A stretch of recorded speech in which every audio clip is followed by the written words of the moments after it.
কিতাব যখন দেওয়া হয়ে গেল, মূসা কালিমুল্লাহ ডাক দিয়ে বলেন, হে কারুন, আরেকটা জিনিস আমানত আমি তোমার কাছে দিছিলাম, ওই আমানতটা কোথায়? কারুন বলে, ও ভাই, যে আমানতটা আপনি দিয়েছিলেন এই আমানতটা হারায় গেছে। কি হয়ে গেছে? কারণ যখন বার্নিং করতেছিল মনে মনে ভাবতেছে, এই পরশ পাথরটা যদি রাখা যায় তাহলে আমি বড় ধনী হইয়া যাব। মাটিত লাগাইলেই স্মরণ, পাথরে লাগাইলেই স্মরণ, আর রাতারাতি আঙ্গুল ফুইলা কলা গাছ হইয়া কোটি কোটি মিলিয়ন মিলিয়ন সম্পদের মালিক হয়ে যাব। সাইয়্যিদুল মুরসালিন রাহমাতুল লিল আলামিন, শফিউল মুজনবিন, খাতামুন নবিয়্যিন, শফিয়ে আযম, রসুল আকরম, রহমতে আলম, নবিউল আরব ওয়াল আজম, আশরাফুল আম্বিয়া, সাইয়্যিদুল আম্বিয়া, শফিয়ে মাহশর, সাকিয়ে কৌসর, আকায়ে নামদার, মদিনা কা তাজদার, হযরত মুহাম্মদ আরবি সাল্লাল্লাহু আলাইহি ওয়াসাল্লাম হাদিসের মাধ্যমে জানায় দিয়েছেন, আল্লাহর নবী বলেন, আসমানের নিচে জমিনের উপরে যেই জায়গাতে কোরআনের আলোচনা করা হয়, যেই জায়গাতে হাদিসের আলোচনা করা হয়, যেই জায়গাতে আল্লাহর বরত্বের কথা নিয়ে আলোচনা করা হয়, যেই জায়গাতে কোরআনের বিষয় নিয়ে আলোচনা করা হয়, যেই জায়গাতে হাদিসের বিষয় নিয়ে আলোচনা করা হয়, যেই জায়গাতে নবী রাসূলদের জীবন নিয়ে আলোচনা করা হয়, যেই জায়গাতে সাহাবায়ে কেরামদের জীবন নিয়ে আলোচনা করা হয়, জান্নাত জাহান্নামের আলোচনা করা হয়, হায়াত আর মৌত নিয়ে আলোচনা করা হয়, আল্লাহ তাআলার বড়াই নিয়ে আলোচনা করা হয়, আল্লাহর নবীজি জানাইছেন, ওই মজলিসের শেষ মুহূর্তে, ওই মজলিসের গেইটের মধ্যে একজন ঘোষণাকারী ফেরেশতা দাঁড়াইয়া ঘোষণা করে, ও মজলিসবাসীরা রে, তোমরা মজলিস থেকে এমন ভাবে ওঠো, এমন ভাবে উঠো, আল্লাহ তাআলা তোমাদের জীবনের সব গুনাহগুলোকে মাফ করে দিয়েছেন। শুধু গুনাহ মাফ হয়েছে তা না, আল্লাহর নবীজি বলেন গুনাহগুলোকে আল্লাহ তাআলা নেকি দ্বারা পরিবর্তন করে দিয়েছেন। বলেন আল্লাহু আকবার। তাহলে এই হাদিসের দ্বারা কি বোঝা গেল? এই হাদিসের দ্বারা এই কথাটাই বোঝা গেছে, মজলিসের শেষ পর্যন্ত আমার আপনার বসা দরকার আছে কিনা নাই। শুরুতে বৈশাই যদি চইলা যায় তাহলে তে শেষের যেই লাভটা, সেই লাভটা আমার জন্য সম্ভব হবে না, ঠিক কিনা বলে? অন্য হাদিসের মাধ্যমে জানা যায় এই রকম মজলিসের মধ্যে বসলেই গুনাহ মাফ। বলেন আল্লাহু আকবার। সে যদি কোরআন এবং হাদিসের কথা না শোনার জন্য বসে, এমনি অন্য কোনো কাজের জন্য আসছে, আইসা দেখে এখানে একটা পরিবেশ তৈরি হয়ে আছে, তার মন চায় না, তারপরেও বসছে, আল্লাহর নবীজি বলেন তার জীবনের গুনাহ আল্লাহ মাফ করে দিবে। তাহলে লাভ না লস? আরো জোরে বলেন, লাভ না লস? তাহলে আমরা শুরু থেকে না শেষ পর্যন্ত বসবো না আগে উঠে যাব? বক্তারে রাইকে উঠবেন কারা কারা? হাত উঠান তো দেখি। ওনারা উঠবে, ঠিক আছে নি? দেখছেন নি কত সুন্দর? মাশাল্লাহ মাশাল্লাহ, আল্লাহ কবুল করুক। ওনারা বুঝেই উঠেছে যে ওনারা উঠবে না, ঠিক কিনা বলেন? ওনারা উঠবে না এইটাই বুঝে ওনারা কি উঠেছে? হাত উঠাইছেন। আল্লাহ আমাদের সবাইকে শেষ পর্যন্ত বসার তৌফিক দান করেন। সবাই বলেন শেষ ভালো যার, শেষ ভালো যার, সব ভালো তার। মৃত্যুর সময় যদি কারো জবান দিয়ে কালিমা নসিব হয়, তার ঠিকানা জান্নাত হবে না জাহান্নাম হবে? আল্লাহর নবীজি বলেন যার জীবনের শুরু হবে লা ইলাহা ইল্লাল্লাহ, আর যার জীবনের শেষ হবে লা ইলাহা ইল্লাল্লাহ, আল্লাহর নবীজি বলেন এই দুইও লা ইলাহা ইল্লাল্লাহর মাঝখানে যদি 1000 বৎসরও সে জীবিত থাকে, সব গুনাহ মাফ করে দিয়ে আল্লাহ তাকে জান্নাত দান করবেন। তাহলে শেষ ভালো যার, সব ভালো তার। তো আমরা সবাই তো চাই যে আমার শেষটা কি হোক? ভালো হোক। এইরকম পরিবেশ গ্রামে গঞ্জে প্রত্যেক দিন হয় না, বছরে একবার হয়। তাহলে আমাদের এই নিয়ামতের শুকরিয়া আদায় করা দরকার আছে কিনা নাই? বান্দা যখন নিয়ামত পাওয়ার পরে নিয়ামতের শুকরিয়া আদায় করে, আল্লাহ বান্দার নিয়ামতকে বাড়ায় দেন। সুবহানাল্লাহ বলে। কোরআনের মজলিস এটা সাধারণ কথা না। কোরআনের মজলিস চাইলেই করা যাবে না যদি আল্লাহ কবুল না করেন। আপনি একটা জায়গাতে চাইছেন করবেন, আল্লাহ যদি যাকে কবুল না করেন তাহলে এই জায়গাতে কোরআনের আলোচনা হবে না, ঠিক কিনা বলেন? এখানে যারা আমরা আসছি, আল্লাহ আমাদেরকে কবুল করছেন বিদায় আসতে পেরেছি। এই জায়গাতে হচ্ছে মানে আল্লাহ এই জায়গাকে কবুল করছেন বিদায় এই জায়গাতে কোরআনের আলোচনা হচ্ছে, ঠিক কিনা বলেন? এই গ্রামের মানুষের কপালটা অনেক ভালো বিদায় আল্লাহ এরকম পরিবেশ তৈরি করে দিয়েছেন। এই জন্য আবার আল্লাহর নামে একবার শুকরিয়া আদায় করা যাবে? বলেন আলহামদুলিল্লাহ। আরও জোরে বলেন না আলহামদুলিল্লাহ। বান্দা যখন নিয়ামতের শুকরিয়া আদায় করতে থাকবে, আল্লাহ তার নিয়ামতকে বাড়াইয়া দিবেন। সুবহানাল্লাহ। আসুন আমরা আমাদের আলোচ্য বিষয়ে চলে যাই। আমি আপনাদের সামনে একটা বিষয় আলোচনা করতে চাচ্ছি। যদি আমরা সবাই শুরু থেকে না শেষ পর্যন্ত আলোচনাগুলো যদি শুনি, তাহলে কিছু নিয়ে যেতে পারবো। আসুন আমরা আমাদের আলোচনায় চলে যাই। আমি আপনাদেরকে কিছু বিষয় প্রশ্ন করব, আপনারা উত্তর দিবেন। এটা হলো নবীজির সুন্নত। নবীজি যখন কথা বলতেন সাহাবায়ে কেরামদেরকে সামনে নিয়ে ঢালাও শুধু টানা আর বয়ান করা, এটা নবীজির সুন্নত না। নবীজি যখন কথা বলতেন মাঝে মাঝে সাহাবায়ে কেরামদেরকে জিজ্ঞাসা করতেন কেন, যেন মনটা অন্যদিকে না যায়। এটা একটা নবীজির সুন্নত তরিকা। মিষ্টি খাওয়া এটা একটা সুন্নত। ওয়াজের মাঝখানে মাঝে মাঝে যারা মাজলিসে বসে আছেন কথা শুনতেছেন, তাদের থেকে কিছু কথা শোনা বা তাদেরকে প্রশ্ন করা, এটাও নবীজির সুন্নত। কিন্তু আমরা আমাদের যেটা সহজ সেটাকেই শুধু সুন্নত মানার জন্য অগ্রাধিকার দেই, ঠিক কিনা বলেন? আর যেটা কষ্ট হয় সেটা আমরা দিতে পারি না, ঠিক কিনা? আমি আপনাদের সামনে একটি আয়াতে কারিমা তেলাওয়াত করেছি। এই আয়াতের সারমর্মে আলোচনা যখন যাব, এর আগে আমি আপনাদের সামনে কিছু কথা বলতে চাই। আচ্ছা বলেন তো দেখি, আল্লাহ তাআলা দুনিয়ার শুরু লগ্ন থেকে নিয়ে আমাদের নবী পর্যন্ত এই দুনিয়ার জমিনে কতজন নবী রাসূল পাঠাইছেন? আমরা সবাই জানি 1 লক্ষ মতান্তরে 2,24,000 নবী রাসূল দুনিয়াতে আগমন করেছেন, ঠিক কিনা বলেন? বনি ইসরাইলের জামানায় শুধু আল্লাহ 70,000 নবী রাসূল পাঠাইছেন। সুবহানাল্লাহ বলেন। কত হাজার? 70,000। এই 70,000 নবী রাসূলদের মধ্যে সবচেয়ে দামি জালিলুল কদর যেই নবী ছিলেন, যেই রাসূল ছিলেন, এই নবীর নাম হলো মুসা কালিমুল্লাহ। সুবহানাল্লাহ বলেন।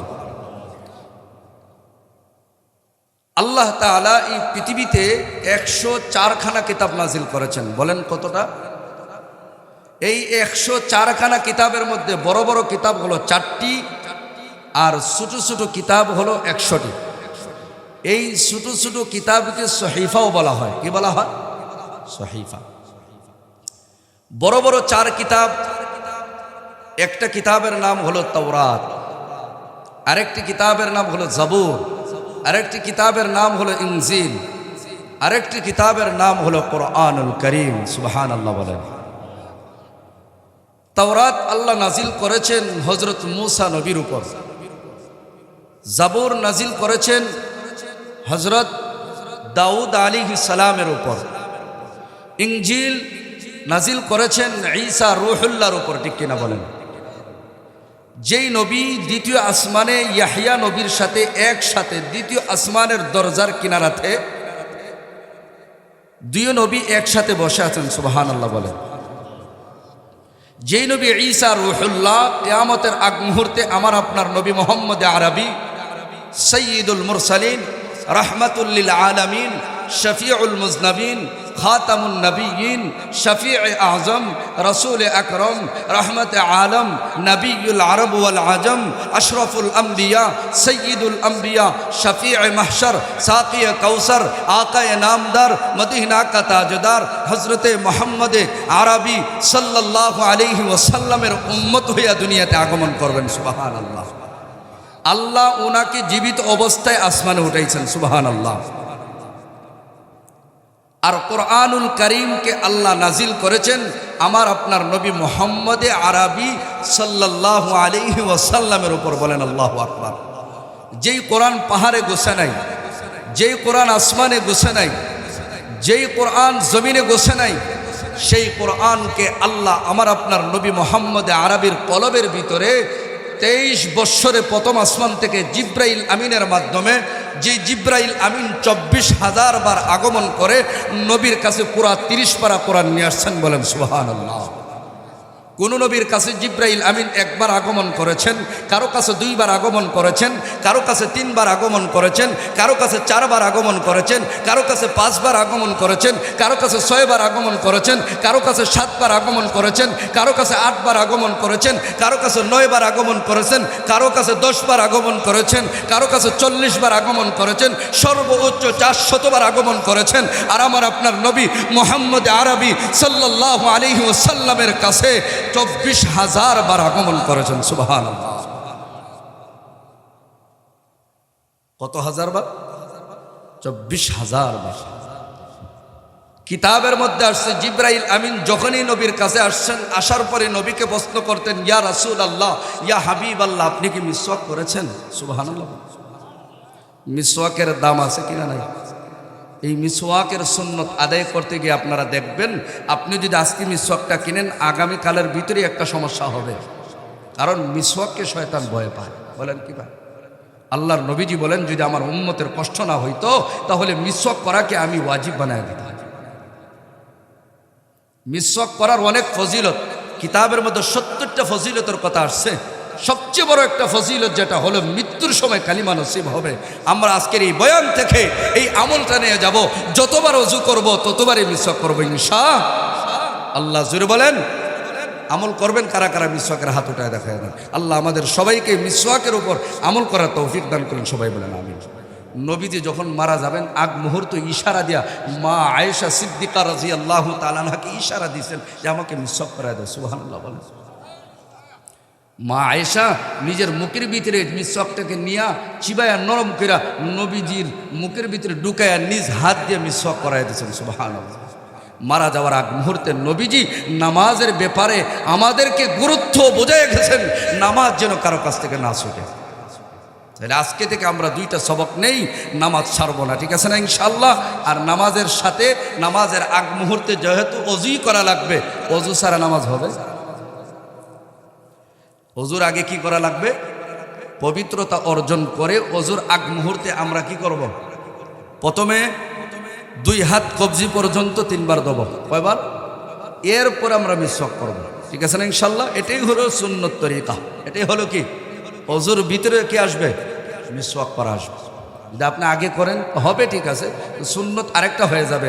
মিসওয়াক করা একটা সুন্নত, 2 হাত ধোয়ার পরে মিসওয়াক করা এটার একটা সুন্নত। একটা সুন্নত আদায় করবেন, আল্লাহ আপনার আমল নামায় 100 শহীদের সওয়াব দিবেন। তাহলে আমরা মিসওয়াকের আমল করবো তো ইনশাআল্লাহ। আসুন সম্মানিত হাজিরিন, বনি ইসরাইলের জামানায় হযরত মূসা নবীর উপরে আল্লাহ তাআলা তাওরাত কিতাব নাজিল করেছেন কি করেন নাই? মূসা নবী গেলেন তুর পাহাড়ে 30 দিনের জন্য। কত দিনের জন্য? 30 দিন। আল্লাহ বললেন আরো 10 দিন থাকো। হইল কয়দিন? 40 দিন পরে মূসা নবীকে কি দেওয়া হলো? আল্লাহু আকবার। জোরে বলেন আল্লাহু আকবার। তাওরাত কিতাব সাথে নিয়ে আসছেন। কি কিতাব? এখানে লম্বা চড়া কিছু কথা আমি এটা বলতে চাচ্ছি না, সারমর্ম কথা শুনবেন। আল্লাহ তাআলা একদিন মূসা নবীকে অর্ডার দিলেন, হে মূসা, একটা কাজ করা লাগবে। মূসা নবী বললেন কি কাজ? আল্লাহ তাআলা হযরত মূসা আলাইহিস সালাতু ওয়াস সালামকে ডাক দিয়া বলেন, হে মূসা, আমি আল্লাহ যেই কিতাব তাওরাত কিতাব আপনার উপরে নাজিল করেছি, এই কিতাবটাকে আপনি স্বর্ণ দিয়া বাদাই করতে হবে। বলেন আল্লাহু আকবার। মূসা কালিমুল্লাহ আল্লাহকে ডাক দিয়ে বলেন, আল্লাহ, তাওরাত কিতাব তো অনেক বড়, আমি কিতাবকে কিভাবে স্বর্ণ দিয়া বাদাই করব? আল্লাহ তাআলা ডাক দিয়া বলেন, হে মূসা, স্বর্ণ নিয়ে তুমি টেনশন কইরো না, আমি আল্লাহ তাআলা স্বর্ণের ব্যবস্থা কইরা দিব। বলেন সুবহানাল্লাহ। আল্লাহ তাআলা জিবরাইল আমিনকে পাঠায়া দিছেন। জিবরাইল আমিন আয়েশা মূসা কালিমুল্লাহর সামনে আয়েশা হাজির হয়ে গেছে। আয়েশা বলেন, আসসালাতু আসসালামু আলাইকা ইয়া নবী আল্লাহ, আসসালাতু আসসালামু আলাইকা ইয়া রাসূলুল্লাহ। মূসা কালিমুল্লাহর সামনে জিবরাইল আমিন আয়েশা হাজির হয়ে গেছেন। মূসা নবীর সামনে হাজির হইয়া জিবরাইল আমিন ডাক দিয়া বলেন, ও আল্লাহর নবী, আল্লাহ তাআলা আমাকে এই মুহূর্তে আপনার কাছে পাঠাইছেন একটা জিনিস হাদিয়া দেওয়ার জন্য। কি হাদিয়া? এই কথাটা বলার সাথে সাথে জিবরাইল আমিন ডাক দিয়া বলেন, আল্লাহ তাআলা আমার হাতে এই মুহূর্তে জান্নাত থেকে একটা পাথর দিয়া পাঠাইছেন। এই পাথরটা আপনাকে হাদিয়া দেওয়ার জন্য। বলেন আল্লাহু আকবার। এই পাথরের আরবি নাম হলো কিমিয়া বলা হয়। বলেন কিমিয়া। কি বলে? কিমিয়া। বাংলাতে বলা হয় পরশ পাথর। কি পাথর? জিবরাইল আমিন মূসা কালিমুল্লাহকে ডাক দিয়া বলেন, আল্লাহ তাআলার ওয়ার্ডার হলো এই পরশ পাথরটা আপনি যদি মাটির মধ্যে লাগান, মাটি স্বর্ণ হয়ে যায়। এই পরশ পাথরটা যদি আপনি পাথরের মধ্যে লাগান, তাহলে পাথরটা স্বর্ণ হয়ে যাবে। এই পরশ পাথরটা যদি আপনি পাহাড়ের মধ্যে লাগান, পুরা পাহাড় স্বর্ণ হয়ে যাবে। আল্লাহর নবীজি খুশি হয়ে গেলেন। উনি মনে মনে ভাবতে লাগলেন, আমার তাওরাত কিতাব স্বর্ণ দিয়া বান্ডিং করতে গেলে যে স্বর্ণ লাগবে, এই স্বর্ণের আর কোনো সমস্যা হবে না। স্বর্ণ পাওয়ার সমস্যার সমাধান হয়ে গেছে। আল্লাহু আকবার। জিবরাইল আমিন বইলা গেলেন, এই পরশ পাথরটা হলো আমানত। লা ঈমানা লিমাল্লাহ আমানাত লাহু ওয়ালা দীনা লিমাল্লাহ আহদালা। এই আমানত আপনার কাছে দেওয়া হলো। এটা হলো জান্নাতি পাথর। এই পাথরের কোনো খেয়ানত করা যাবে না। এই পাথরটা আপনার কাছে দেওয়া হলো। যখন কাজ শেষ হয়ে যাবে, তখন এই পাথরটা আবার আল্লাহর কাছে পৌঁছায়া দিতে হবে, জান্নাতে পৌঁছায়া দিতে হবে। মূসা কালিমুল্লাহ মনে মনে ভাবতেছেন, উনার তাওরাত কিতাবটাকে বান্ডিং করবেন, কার মাধ্যমে বান্ডিং করবেন? খুঁজতে খুঁজতে খুঁজতে খুঁজতে তালাশ করতে করতে মানুষ পাওয়া যায় না, পাওয়া যায় না। হঠাৎ করে মূসা নবী জানতে পারলেন উনার চাচতো ভাই কারুন। বলেন আল্লাহু আকবার। উনার চাচতো ভাইয়ের নাম হলো কারুন। ওই জামানার বড় বুজুর্গ ছিলেন কারুন। এত বড় বুজুর্গ কিতাবের মধ্যে আসছে, কারুন এত বড় বুজুর্গ ছিলেন, এত বড় বুজুর্গ ছিলেন। ওই সময় তাওরাত কিতাবের 3 জন হাফেজ ছিলেন। একজন হইলেন মূসা কালিমুল্লাহ, আরেকজন হইলেন হারুন আলাইহিস সালাম, আরেকজন হইলেন কারুন, যিনি মূসা নবীর আপন চাচতো ভাই। বলেন সুবহানাল্লাহ। তাব যখন দেওয়া হয়ে গেল, মূসা কালিমুল্লাহ ডাক দিয়ে বলেন, হে কারুন, আরেকটা জিনিস আমানত আমি তোমার কাছে দিছিলাম, ওই আমানতটা কোথায়? কারুন বলে, ও ভাই, যে আমানতটা আপনি দিয়েছিলেন, এই আমানতটা হারায় গেছে। কি হয়ে গেছে? কারণ যখন বান্ডিং করতেছিল মনে মনে ভাবতেছে, এই পরশ পাথরটা যদি রাখা যায় তাহলে আমি বড় ধনী হইয়া যাব। মাটিত লাগাইলেই স্বর্ণ, পাথরে লাগাইলেই স্বর্ণ, আর রাতারাতি আঙ্গুল ফুইলা কলা গাছ হইয়া কোটি কোটি মিলিয়ন মিলিয়ন সম্পদের মালিক হয়ে যাব। মূসা কালিমুল্লাহ কারুনের সামনে গিয়ে হাজির। ডাক দিয়ে বলেন, ও আমার ভাই কারুন, আল্লাহর ওয়ার্ডার, এই তাওরাত কিতাবটাকে স্বর্ণ দিয়া বান্ডিং করতে হবে। কি দিয়া? জুরি বলেন, কি দিয়া? স্বর্ণ দিয়া বান্ডিং করতে হবে, সুন্দর কইরা বাদাই করতে হবে। কারণ বলে এত বড় কিতাব, এত স্বর্ণ পাবো কোথায়? মুসা কালিমুল্লাহ বলেন স্বর্ণের ব্যবস্থা হয়ে গেছে, টেনশন করা লাগবে না। ওই সময় মুসা কালিমুল্লাহ কারুনকে ডাক দিয়া বলেন, হে কারুন, এই নয় পাথরটা তোমার হাতে দিয়া দিলাম। এই পাথরের নাম হলো পরশ পাথর। এটা হলো জান্নাতে একটা পাথর, আল্লাহ জিব্রাইল আমিনের মাধ্যমে পাঠায় দিছেন। এই পাথরটা তোমার কাছে আমানত দিলাম, আমানতের খেয়ানত করবা না। এই তাওরাত কিতাব বাইন্ডিং করতে যতটুক স্বর্ণ লাগবে অতটুকুই তুমি লাগাইবা, আমানতের খেয়ানত করবা না। কারণ ডাক দিয়ে বলে, ঠিক আছে ভাই, আমানতের খেয়ানত আমি করব না। ও আমার ভাই মুসা, যাও যাও, তোমার কিতাব বাইন্ডিং করে আমি তোমার কাছে সময় মতো পৌঁছায়া দিব, পাথরটাও সময় মতো পৌঁছায়া দিব। মুসা কালিমুল্লাহ চইলা গেলেন। এইদিকে কারণ কিতাবের বাইন্ডিং শুরু কইরা দিছে। বাইন্ডিং করতে করতে করতে সুন্দর কইরা তাওরাত কিতাবের বাইন্ডিং শেষ হয়ে গেছে। বলেন আল্লাহু আকবার।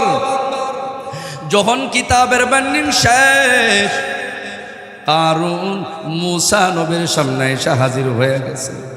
মুসা কালিমুল্লাহকে ডাক দিয়ে বলে, ও আমার ভাই, আমি তো তাওরাত কিতাবের বাইন্ডিং করে শেষ করে ফেলছি, আমার কাজ শেষ, এই নেন আপনার কিতাব। মুসা কালিমুল্লাহ তাকায়া দেখেন কিতাবটাকে সুন্দর কইরা বাদাই কইরা কারুন নিয়ে আসছে। বলেন আল্লাহু আকবার। কি মনের ভিতরে কি ঢুকাইছে? লোভ ঢুকাইছে। লোভে পাপ, পাপে মৃত্যু, ঠিক কিনা বলেন? লোভ করা যাবে না, আমানতের খেয়ানত করা যাবে না। যখন বলছে কারুন হারায় ফেলছে, মুসা বলেন, আমার চিনস নি, আমার চিনস নি? এক তাফরা দিয়া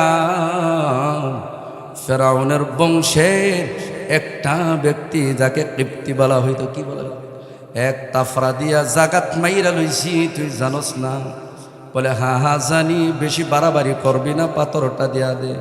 আল্লাহ তাআলা জিব্রাইল আমিনের মাধ্যমে জানা দিলেন, হে মুসা, আর কিছু করা লাগবে না, কিছু করা লাগবে না। আমি আল্লাহ নিজের কুদরতি চোখ দিয়া দেখছি এই পাথরটা কি হয়েছে। এই পাথরটা হারাইছে নাকি চুরি করা হয়েছে? এই পাথরটা হারাই নাই, কারণ নিজ হাতে এই পাথরটাকে লুকায়া রাখছে। কি করছে? মুসা নবী বলেন, আল্লাহ এখন বলেন আমি তারা কি করবো, এটাকে তাপরামু নাকি কি করবো, আপনি অর্ডার দেন। আল্লাহ বলেন, মুসা তারা তাপরাইও না, তুমিও দেখো, আমি আল্লাহও দেখি। কারণ এই পাথরটা দিয়া কি করে? বলেন আল্লাহু আকবার। আল্লাহ মাঝে মাঝে বান্দারে ছাড় দেয়, ছেড়ে দেয় না, ঠিক কিনা বলেন? অতএব ক্ষমতা পাইলেই ক্ষমতা দেখানো যাইব না, বাহাদুরি পাইলেই বাহাদুরি দেখানো যাইবে না। আমি ক্ষমতা পাইছি, আমার ছোট ভাইকে অসম্মান করা যাবে না। আমি ক্ষমতা পাইছি, আমার প্রজাদের সাথে খারাপ আচরণ করা যাইব না। আমি মেম্বার হয়েছি, আমি এলাকার মানুষের সাথে খারাপ ব্যবহার করা যাইব না। আমি চেয়ারম্যান হয়েছি, আমার ইউনিয়নের মানুষের সাথে খারাপ আচরণ করা যাবে না। আমি বড় বিচারক হয়েছি, বিচারের সময় টাকা খাইয়া যার থেকে টাকা খাই তার পক্ষে বিচার দেওয়া যাবে না, ঠিক কিনা বলেন? আরো জোরে বলেন, ঠিক কিনা? এইরকম বিচারি আছে কিনা নাই সমাজে? লোভী বিচারি আছে কিনা নাই? 500 টাকা খাইয়ে বিচারে মোটটা ঘুরাইয়া দেয়, দেখি দেন আছে কিনা নাই সমাজে? এইরকম কুলাঙ্গার বিচারীদের কারণে সমাজ নষ্ট হচ্ছে, ঠিক কিনা বলেন? এইরকম বড় বড় খারাপ দানাদের কারণে সমাজ নষ্ট হচ্ছে না, ঠিক কিনা বলেন? সমাজ নষ্ট। তো মুসা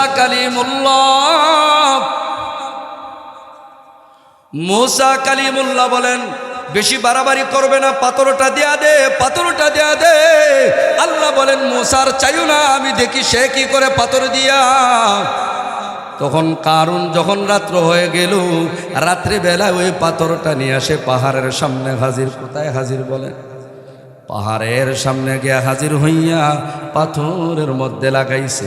পাথরের টুকরা স্বর্ণ হয়ে গেছে, মাটির টুকরার মধ্যে লাগায় মাটি স্বর্ণ হয়ে যায়। এরকম করতে করতে করতে বড় একটা ঘর স্বর্ণ দিয়া বুঝাই কইরা দিছে। আবার সে স্বর্ণের ব্যবসা করতো আগ থেকে, এখন এত স্বর্ণ হয়ে গেছে, এই স্বর্ণগুলো এক দেশ থেকে আরেক দেশে পাচার করে বড় বড় দেশের সাথে স্বর্ণের ব্যবসা কইরা দিছে। এত সম্পদের মালিক হইছে, এত সম্পদের মালিক হইছে, কোটি কোটি কোটি কোটি মিলিয়ন মিলিয়ন টাকার মালিক এক রাত্রের ভিতরে কারুন আঙ্গুল ফুইলা কলা গাছ হইয়া কোটি কোটি মিলিয়ন মিলিয়ন টাকার মালিক হয়ে গেছে। আল্লাহ তাআলা এই দিকে মুসা নবীকে শর্টকাটে বলতেছে, আল্লাহ তাআলা মুসা নবীকে ডাক দিয়ে বলেন, হে মুসা, এই মুহূর্তে যাও কারুনের কাছে যাকাতের জন্য যাও। বলেন আল্লাহু আকবার। যাকাত দিলে মাল পবিত্র হয়, কি হয়? না দিলে অপবিত্র তাকে, ঠিক কিনা বলেন? মুসা কালিমুল্লাহ যখন কারুনের সামনে গিয়া হাজির, কারুনের সামনে গিয়া হাজির, মুসা নবী বলেন, ও আমার ভাই কারুন, তুমি কিভাবে ধনী হইছো আমি এটা ভালো মতো জানি। গ্রামের কিছু মানুষ দেখবেন টাকা দেয়া টাকা লাগায় ঘুষ খায়, খায় কি খায় না? রাতারাতি ধনী হয়ে যায়, এমন আছে কিনা? নাই। সে বাহাদুরি দেখায়, তাকে প্রশ্ন করা হয় কিভাবে সম্পদশালী হই? বলে এটা আমার বাপ খাইল্লা সম্পদ। মানুষ কয় আমরা জানি তুই কিভাবে ধনী হইছস, রাতারাতি আঙ্গুল ফুইলা কলা গাছ হয়ে গেছস, ঠিক কিনা বলেন? এই উচিত কথাগুলো বললেই তাদের কলিজা আঘাত লাগে, তারা শত্রু হয়। শত্রু হইয়া কোনো লাভ নাই। হক কথা দুনিয়ার জমিনে যতদিন বাঁচবো ততদিনই বলবো, ঠিক কিনা বলেন? আমাদের বর্তমান সমাজ সচেতন কিনা বলেন? আমরা হারাম থেকে বাঁচার দরকার আছে কিনা? নাই। সুদ খাইব, ঘুষ খাইব, টাকা দেয়া টাকা লাগাম, বলেন বন্ধক লাগা, বন্ধক আছে, বন্ধক করেন আপনারা? জমিন যেটা জায়েজ আছে এটা করবেন, যেটা জায়েজ যেটা করবেন না। অধিকাংশ মানুষ এইগুলোর মধ্যে লেগে গেছে, আছে কিনা? নাই। বলেন যেটা করা যায় ওইটা করবো, ঠিক আছে না? আল্লাহ আমাদেরকে দিনের সহি বুঝ দান করেন, সবাই বলেন আমিন। আমি সারসংক্ষেপে শেষ করে দেব। হযরত মুসা, জি ইনশাআল্লাহ আমি শেষ করে দেব, 1-2টা মিনিটে কথা বলতেছি। যে মুসা কালিমুল্লাহ, মুসা কালিমুল্লাহ, আল্লাহু আকবার, যখন যাকাতের জন্য কারুনের কাছে গেলেন, কারুন বলে এই টাকার মালিক তো আমি নিজে হইছি, আমি আমার এই টাকা আমি কেন আল্লাহরে দিব? নাউজুবিল্লাহ বলেন। মুসা বলেন আল্লাহরে করজ দিবা, আল্লাহ তোমারে বাড়াইয়া দিব, তুমি এরকম কিফটামি করো না, এটা তো আমার আল্লাহ দেয় নাই। নাউজুবিল্লাহ বলেন। আল্লাহর সম্পদ আল্লাহরে দিবা, তুমি কেন দিবা না? না আমি দিব না। শেষ পর্যায়ে মুসা কালিমুল্লাহ বলেন দেওয়াই লাগবে। বর্তমান সময়ে আমাদের যে শরীয়ত হলো 100 টাকার মধ্যে যাকাত আসবে কত টাকা? 2.5 টাকা। কয় টাকা? 2.5। আর ওই সময় বনি ইসরাইলের জামানায় কি ছিল? 100 টাকার মধ্যে 30 টাকা যাকাত দেওয়া লাগতো। কত টাকা? তাদের শরীয়ত ছিল কি 100 টাকার মধ্যে 30 টাকা। তখন কারণ হিসাব করে দেখি, এত টাকা যদি আমি দিয়া দেই, কোটি কোটি টাকার মধ্যে থেকে এগুলো যদি মিলিয়ন মিলিয়ন টাকার মধ্যে যদি আমার এই টাকাগুলো দিয়ে দেই, অনেক সম্পদ চলে যাইব মুসার হাতে। শেষ পর্যায়ে বলে যে না আমি দিমই না। শেষ পর্যায়ে মুসা নবীর পিছনে লেগে গেছে, যেহেতু হক কথা বলছেন। একজন সুন্দরী মেয়েকে কি করছে? কালেকশন করছে। কয় মুসার বিরুদ্ধে তুই অপবাদ লাগাবি, বলবি যে মুসা আমার সাথে জিনা করছে। নাউজুবিল্লাহ বলেন। মুসা কালিমুল্লাহ ঈদের দিন সবাইকে সাথে নিয়ে ঈদের ময়দানে বয়ান করতেছেন। কারুন গিয়া হাজির, মুসা নবীকে ডাক দেয়া বলে, হে মুসা ভাই, তুমি তোমার বয়ানটাকে থামায়া দাও, আমি তোমার কাছে একটা প্রশ্ন করতে চাই। সেই প্রশ্নটা হইল এই, কোনো ব্যক্তি যদি জিনার কাজ করে তাহলে কি শাস্তি হবে? ওই সময় সিস্টেম ছিল বিবাহ হোক অথবা বিবাহ না করনেওয়ালা হোক, যেই জিনা করবে তাকে রজম মারা হবে, গলা পর্যন্ত মাটির নিচে ডুবাইয়া পাথর দিয়ে আঘাত কইরা তাকে দুনিয়া থেকে উৎখাত করে দিতে হবে, এটাই নিয়ম ছিল। মুসা নবী বলেন এরকম বিচার করতে হবে। কারণ বলে, হে ভাই, তুমিও যদি এরকম অপরাধ করো তাহলে কীরকম শাস্তি হবে? মুসা নবী বলেন আমিও যদি অপরাধ করি তাহলে শরীয়ত আমার জন্য এটাই বিধান। মুসা নবী বলেন পাগলে কয় কি আমার ব্যাপারেও কথা উঠায়। অল্প সময় পরে বলে, হে মুসা ভাই, তুমি তাকায় দেখ, একটা মেয়ে দাঁড়ায় আছে, ওই মেয়ে বলতেছে তুমি নাকি ওই মেয়ের সাথে জিনা করেছো। নাউজুবিল্লাহ বলেন। আরো জোরে বলেন না নাউজুবিল্লাহ। আল্লাহু আকবার। ওই সময় মেয়ে সামনে আসার পরে মেয়ে বলতেছে, আল্লাহ জবান ঘুরাইয়া দিচ্ছেন, রাখে আল্লাহ মারেকে। ইজ্জতের মালিক হইলেন আল্লাহ, বেইজ্জতের মালিক হইলেন আল্লাহ। মেয়ে সামনে এসে বলে, এই কথাটা বলতেছে জবান কইলা বলে, আমাকে কারুন টাকা দিয়া ফুসলাইয়া আমাকে কালেকশন করেছে, আমাকে অনেক টাকা দেখাইয়া ফুসলাইয়া মুসা নবীর বিরুদ্ধে যেন আমি বলি, এই জন্য আমাকে এখানে নিয়ে আসছে। আসলে মুসা নবীকে আমি চিনি না, কোনো সময় মুসা নবীর সামনে আমি হাজির হই নাই, মুসা নবীও আমাকে দেখে নাই, মুসা নবী আমার সাথে জিনা করে নাই। বলেন আল্লাহু আকবার। এই কথাটা বলার সাথে সাথে মুসা নবী আল্লাহর কুদরতি ভাই জমিনের মধ্যে সেজদায় পড়ে গেছেন। সুবহানাল্লাহ। সেজদায় পড়ে আল্লাহর কাছে বলেন, আল্লাহ এই মুহূর্তে আমাকে জমিন আমার আয়ত্তে দেয়া দাও। আল্লাহ বলেন, দেয়া দিলাম। সাথে সাথে জমিনকে অর্ডার দিলেন, হে জমিন গ্রাস কইরা নাও। বলেন আল্লাহু আকবার। কারণকে গ্রাস করছে। এরপরে কি হয়েছে? আরো মজার ঘটনা।